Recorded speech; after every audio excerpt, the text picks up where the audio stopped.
Good morning students. आज हम लोग object oriented programming and procedure oriented programming के बीच में डिफरेंसेस देखेंगे। और सबसे बड़ी इम्पोर्टेंट टास्क ये है कि हम लोगों ने जो हमारा सब्जेक्ट है उसका नाम है object oriented programming with C plus plus.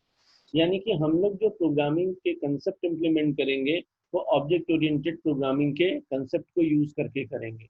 लेकिन सबसे पहले हम ये जानना चाहेंगे कि ऐसा क्या था प्रीवियस लैंग्वेज में जिससे कि हमें ऑब्जेक्ट ओरिएंटेड प्रोग्रामिंग की जरूरत पड़ी। यानी कि ऑब्जेक्ट ओरिएंटेड प्रोग्रामिंग से पहले हमारे पास प्रोसीजर ओरिएंटेड प्रोग्रामिंग का यूज था। देखते हैं हम लोग। नाउ जो बेसिक है, सी है, प्रोटॉन, पास्कल, ये सारे एग्जाम्पल है प्रोसीजर ओरिएंटेड प्रोग्रामिंग लैंग्वेज के। लेकिन ये है क्या? A program contains a list of instructions which are executed to perform some task। यानी कि इसमें प्रोसीजर ओरिएंटेड प्रोग्रामिंग में क्या होता है, लिस्ट ऑफ इंस्ट्रक्शन होते हैं जो किसी पर्टिकुलर टास्क के लिए बनाए जाते हैं और वन बाय वन वो एग्जीक्यूट करते हैं। अच्छा, इसमें जो प्रोग्राम होता है वो हम लोग फंक्शंस में डिवाइड करते हैं। यानी कि कोई भी टास्क परफॉर्म करनी होगी आपको तो you have to design a function. यानी कि आपको एक फंक्शन डिफाइन करना पड़ेगा जिसके अंदर लिस्ट ऑफ इंस्ट्रक्शन होंगे और वो आपका प्रोग्राम एग्जीक्यूट करेगा। Now these functions have a list of instructions to perform specific tasks and have interfaces to interact with one another are more different function in a program as per requirement। यानी कि हमारे पास इसमें कई सारे functions होंगे जो अपनी अपनी टास्क परफॉर्म करेंगे और वो एक दूसरे से इंटरेक्ट करने के लिए कुछ इंटरफेसेस डिजाइन होंगे। यानी कि वो उससे इंटरेक्ट कर सके एक फंक्शन दूसरे फंक्शन से अपनी रिक्वायरमेंट के हिसाब से। नाउ अगर हम थोड़ा सा ऑर्गेनाइजेशन देखें आपका बेसिकली प्रोसीजर ओरिएंटेड प्रोग्रामिंग का, यानी कि ये आपका मेन फंक्शन है, that is a main program. अब इस मेन प्रोग्राम को हम लोग ने क्या कर दिया, अपनी रिक्वायरमेंट के हिसाब से फंक्शंस में डिवाइड कर दिया। यानी कि हमारे पास एक टोटल 8 फंक्शंस यहाँ दिखाए गए हैं। यानी कि आपके पास 9 फंक्शनैलिटी अलग अलग है, इसलिए आपने उसको डिवाइड कर दिया है इस फंक्शन के फॉर्म में। यानी कि मेन प्रोग्राम आपका फंक्शन के फॉर्म में डिवाइड हुआ। यानी कि इसमें जो अप्रोच लगी है वो that is a top to bottom लगी है। यानी कि हमने मेन प्रोग्राम से उसको ब्रेक करते करते हम लोग स्मॉलर एंटिटी में ले गए, यानी कि टॉप से बॉटम की तरफ मूव कर रहे हैं। नेक्स्ट देखते हैं हम लोग ऐसी। अच्छा, इसमें प्रॉब्लम्स क्या थी ऑब्जेक्ट ओरिएंटेड प्रोग्रामिंग में, उसको देखेंगे। सबसे पहला no restriction of data accessing. Now सबसे पहले हम देखते हैं कि डेटा हमारे प्रोग्राम में, प्रोसीजर ओरिएंटेड प्रोग्राम में किस तरीके से हम लोग यूज करते हैं। सबसे पहला था लोकल डेटा। वो डेटा जो किसी फंक्शन के अंदर डिफाइन हो, वो आउटसाइड द एक्सेसिबल ना हो, यानी कि हिडन हो अदर फंक्शन से। यानी कि वो फंक्शन आपका एग्जीक्यूट कर रहा है और एग्जीक्यूट होने के बाद वो डिस्ट्रॉय हो जाएगा। नाउ ग्लोबल डेटा, ये वो डेटा है जो फंक्शन के बाहर डिक्लेयर करते हैं और कोई भी फंक्शन इसे एक्सेस कर सकता है, मैनिपुलेट कर सकता है।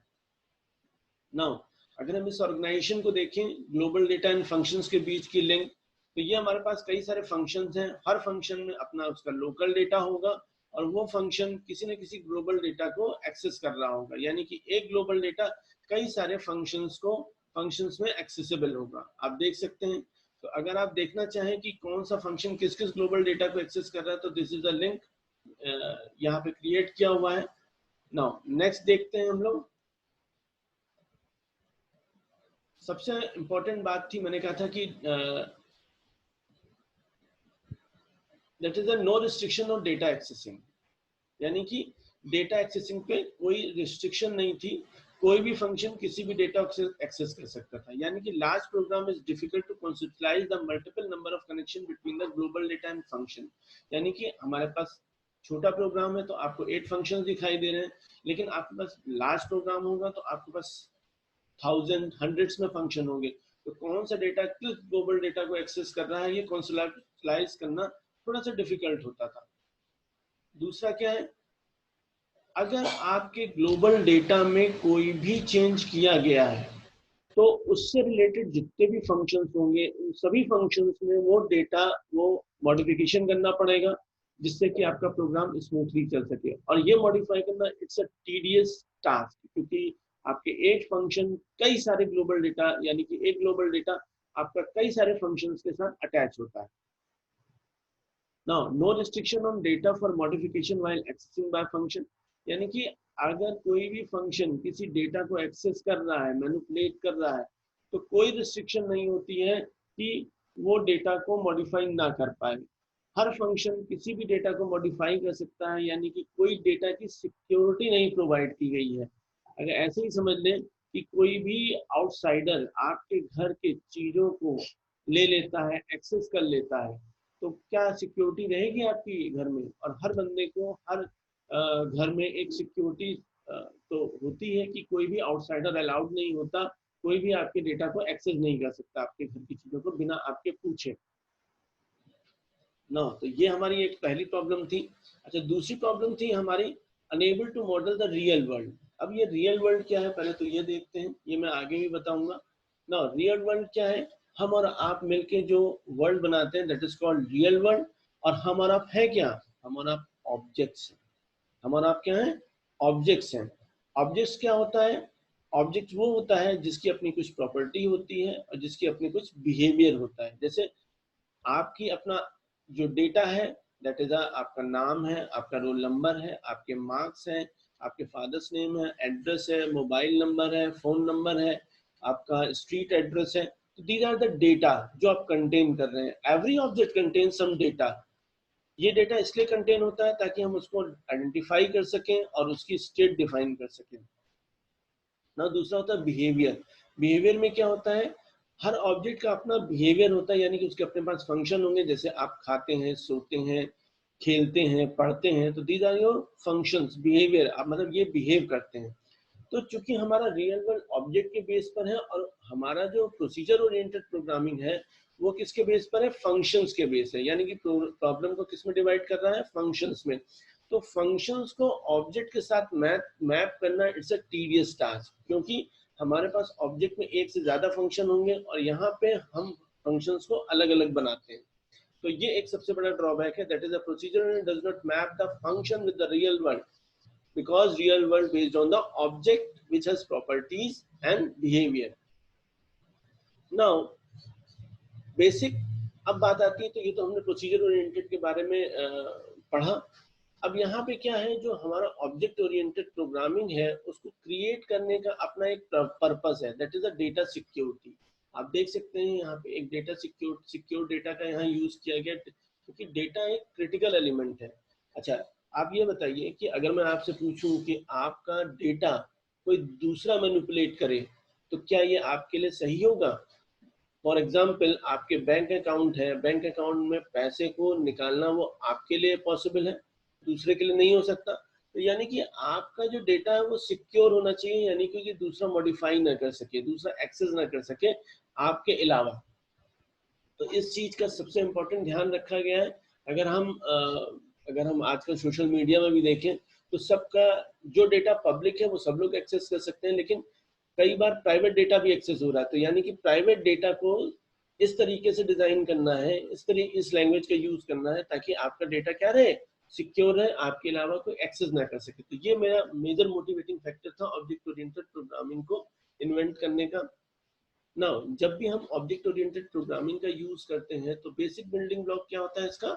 ऑब्जेक्ट होता है। यानी कि हमारा जो प्रोग्राम है वो किस में डिवाइड कर रहा है? हमारा प्रोग्राम ऑब्जेक्ट्स में डिवाइड हो रहा है। अगर आप देखें, now the object is a single entity. है क्या ऑब्जेक्ट? मैंने आपको बताया था ऑब्जेक्ट क्या है, एक सिंगल एंटिटी है जो क्या कंटेन करता है? डेटा, यानी कि एट्रीब्यूट्स, प्रॉपर्टीज, कैरेक्टरिस्टिक। जैसे आपका नाम हुआ, एट्रीब्यूट्स यानी कि कोई अगर हम उसकी बात करें, आपका नाम हुआ, आपका एज हुआ, आपका करेक्टर हुआ, यानी कि ये सारी चीजें क्या है? आपके आइडेंटिटी को डिफाइन कर रही है, that is known as attributes. And functions क्या होता है?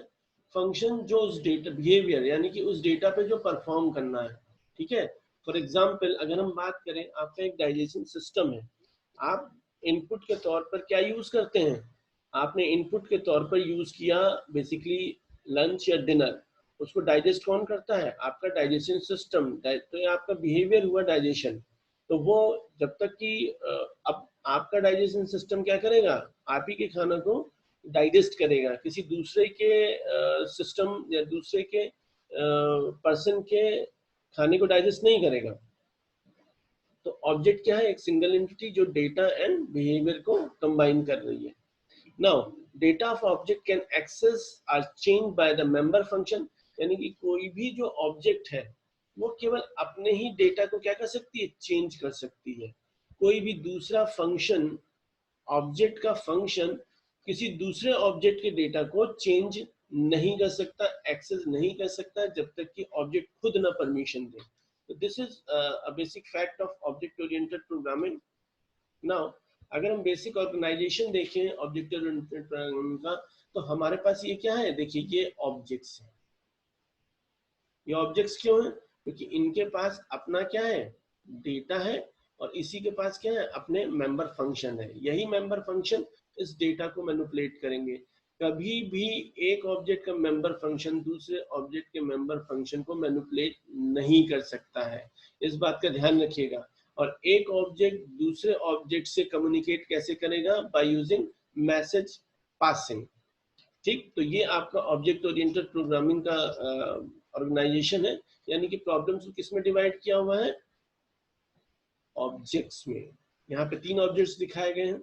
आगे चलते हैं। अगर हम मैंने यहाँ पे ऑब्जेक्ट ओरिएंटेड प्रोग्रामिंग अप्रोच ली है और दूसरा प्रोसीजर ओरिएंटेड अप्रोच ली है यूनिवर्सिटी लर्निंग सिस्टम के लिए। तो अगर आप यूनिवर्सिटी लर्निंग सिस्टम की बात करें तो बेसिकली देखिए ऑब्जेक्ट कैसे हम किसी प्रोग्राम को बनाने के लिए आइडेंटिफाई करते हैं, यानी कि जो जो स्टैक होल्डर या जो एक्टर जो सिस्टम से इंटरेक्ट करेगा, यानी कि उसमें जितनी चीजों का यूज होगा वही सारे क्या होंगे? ऑब्जेक्ट्स होंगे। जैसे हम अगर यूनिवर्सिटी की बात करें लर्निंग सिस्टम की, तो टीचर होगा हमारे पास, उसकी अपनी कुछ प्रॉपर्टीज होंगी, यानी कि नेम होगा, सैलरी होगी, उसकी अपनी फंक्शनैलिटी होगी, यानी कि वो अटेंडेंस देता है, सैलरी उसकी कैलकुलेट होती है। इसी तरीके से स्टूडेंट की बात करें तो स्टूडेंट के पास अपना रोल नंबर होगा, मार्क्स होगा, कोर्स होगा, रिजल्ट होगा, ये इसकी प्रॉपर्टीज होंगी। जब भी कोई नया स्टूडेंट आएगा, एक फंक्शन परफॉर्म करेगा, क्रिएट स्टूडेंट, उसके मार्क्स अपडेट करने होंगे, दूसरा फंक्शन है। तो इसी तरीके, और इसी जब टीचर होगा, स्टूडेंट होगा, तो कोर्स भी होगा। तो इसी तरीके से हम लोग क्या करेंगे? आइडेंटिफाई करेंगे कि क्या क्या चीजें जो हमें स्टोर करनी है वो बेसिकली किस कैटेगरी में है। जैसे टीचर एक अलग कैटेगरी हो गई, स्टूडेंट एक अलग ऑब्जेक्ट हो गया, कोर्स एक अलग ऑब्जेक्ट हो गया। कोर्स आईडी देखिए, नेम देखिए, यूनिट देखिए, ये सब क्या है? प्रॉपर्टीज हैं इसकी। और आपके ये क्या हो गए? ये बिहेवियर हो गया। यानी कि ये हमारा ऑब्जेक्ट ओरिएंटेड अप्रोच को यूज करके यूनिवर्सिटी लर्निंग मैनेजमेंट सिस्टम बनाया गया है, जिसमें कि 3 ऑब्जेक्ट आइडेंटिफाई किए गए हैं।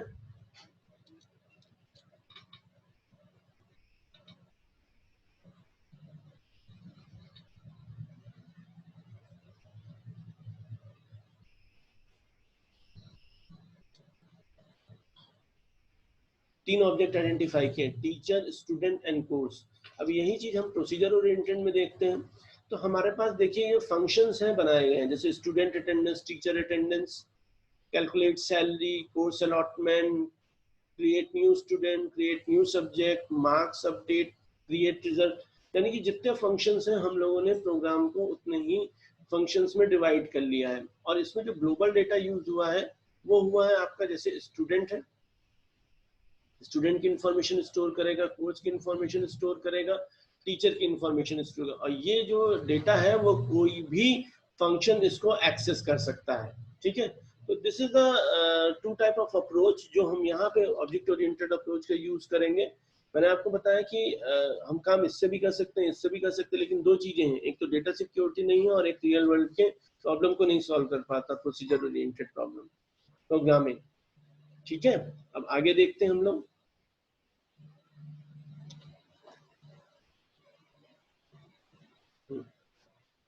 अब दोनों के बीच डिफरेंस देखेंगे। सबसे पहले देख रहे हैं ये जो हमारा ऑब्जेक्ट ओरिएंटेड प्रोग्रामिंग है वो डेटा पे एम्फसाइज करती है। प्रॉब्लम्स को हम लोग ऑब्जेक्ट्स में डिवाइड करते हैं। डेटा सिक्योरिटी प्रोवाइड करती है ताकि कोई भी दूसरा ऑब्जेक्ट आपके डेटा को एक्सेस ना कर सके। Define data of one object, यानी कि एक ऑब्जेक्ट का डेटा दूसरे ऑब्जेक्ट के डेटा को एक्सेस नहीं कर, दूसरा ऑब्जेक्ट नहीं एक्सेस कर सकता। तीसरा क्या है? ऑब्जेक्ट का फंक्शन, जो ऑब्जेक्ट का फंक्शन होता है वही केवल उस अपने डेटा को चेंज कर सकता है। ये बॉटम अप अप्रोच पे काम करता है, यानी कि आपको ऑब्जेक्ट्स को कंबाइन करके कंप्लीट प्रोग्राम बनाता है, यानी कि ये बॉटम अप अप्रोच हो रही है।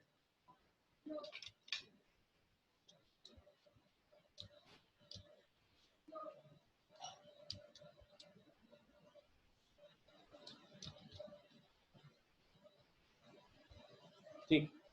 अच्छा, दूसरा क्या है, मॉडल द रियल वर्ल्ड।